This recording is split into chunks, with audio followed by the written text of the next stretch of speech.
இந்த வீடியோ பார்த்துட்டு இருக்கிற நீங்க எல்லாருமே என் கேள்விக்கு என்ன பதில் அப்படிங்கிற ஒரு படம் பார்த்துருப்பீங்க. இந்த படத்துல ஹீரோ வந்து ரஜினிங்க. இந்த படத்தோட டைரக்டர் மாதவன்.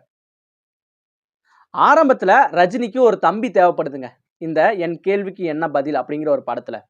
அப்போ டைரக்டர் மாதவன் விஜயகாந்த் இருக்காரு பாத்தீங்களா?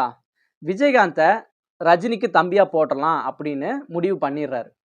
அதுக்கு இந்த டைரக்டர் மாதவன் விஜயகாந்த்கிட்ட ரூ. 101 அட்வான்ஸ் கொடுத்து, விஜயகாந்த் நீங்க ரஜினிக்கு தம்பியா நடிக்க போறீங்க, என் கேள்விக்கு என்ன பதில் அப்படிங்கிற படத்துல அப்படின்னு அட்வான்ஸ் கொடுத்துட்றாரு விஜயகாந்த்கிட்ட. விஜயகாந்தும் சரி நான் நடிக்கிறேன் அப்படின்னு அட்வான்ஸ் ரூ. 101 வாங்கிட்டார். ரஜினிக்கு இந்த விஷயம் தெரியும் பொழுது, அது எப்படி நீங்க என்னைய கேட்காம எனக்கு தம்பியா விஜயகாந்தை நடிக்க வைப்பீங்க? விஜயகாந்த் கருப்பா இருந்தா எனக்கு தம்பியா நடிச்சிட முடியுமா?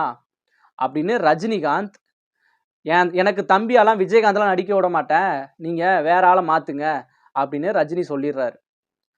ஒரு பக்கம் ரஜினியோட ரசிகர்கள் எல்லாருமே விஜயகாந்தை திட்டுறாங்க. நீ இப்பதான் வந்த, எங்க தலைவர் ரஜினிகாந்துக்கு நீ எல்லாம் தம்பியா நடிக்க முடியுமா அப்படின்னு ட்ரோல் பண்ணிட்டு வராங்க விஜயகாந்த். அப்போ விஜயகாந்த் ஒரு முடிவு எடுக்கிறாரு. யாருனால நாம் இந்த சினிமா ஃபீல்டுல இருந்து நிராகரிக்கப்பட்டமோ, ரிஜெக்ட் பண்ணப்பட்டமோ அவங்க முன்னாடி வாழ்ந்து காட்டணும் அப்படின்னு ஒரு முடிவு எடுத்து, இந்த இனிக்கும் இளமையில் படம் நீங்க எல்லாருமே பார்த்துருப்பீங்க. அந்த படத்துல விஜயகாந்த் வில்லனா மிரட்டி இருப்பாருங்க.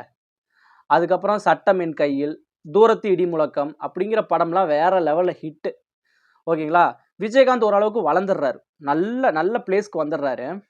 அப்போ ரஜினியோட முரட்டுக்காலை படம் நீங்க எல்லாருமே பார்த்துருப்பீங்க. அப்போ ரஜினி என்ன சொல்றாருன்னா, எனக்கு வில்லனா விஜயகாந்த் தான் போடணும் அப்படின்னு அவர் ஒரு லெட்டர் எழுதி விஜயகாந்துக்கு போடுறாரு. சரியான டர்னிங் பாயிண்ட். ரஜினிகாந்த் ஒரு டைமு விஜயகாந்த்லாம் எனக்கு தம்பியா நடிக்க முடியுமா அப்படின்னு ரஜினிகாந்த் விஜயகாந்தை அசிங்கப்படுத்தினாரு. ஆனா விஜயகாந்த் பண்ணின விஷயத்தினால ரஜினிகாந்த் விஜயகாந்த் தான் எனக்கு தம்பியா வேணும் அப்படின்னு சொல்ற அளவுக்கு விஜயகாந்த் வளர்ந்து காமிச்சிட்டார்.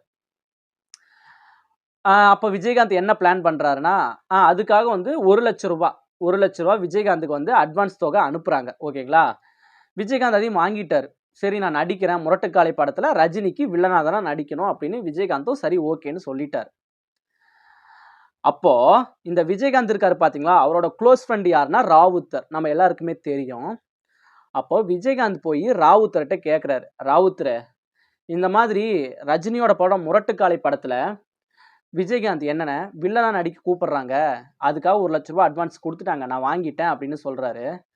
அதுக்கு ராவுத்தர் என்ன சொல்றாருன்னா, மச்சி விஜயகாந்த், இது உன்னோட சினிமா ஃபீல்டையே அழிக்கிறதுக்கான விஷயம். நீ ஃபர்ஸ்ட்டு ஹீரோவா தான் நீ என்டர் ஆன. ஹீரோவாவே நடி.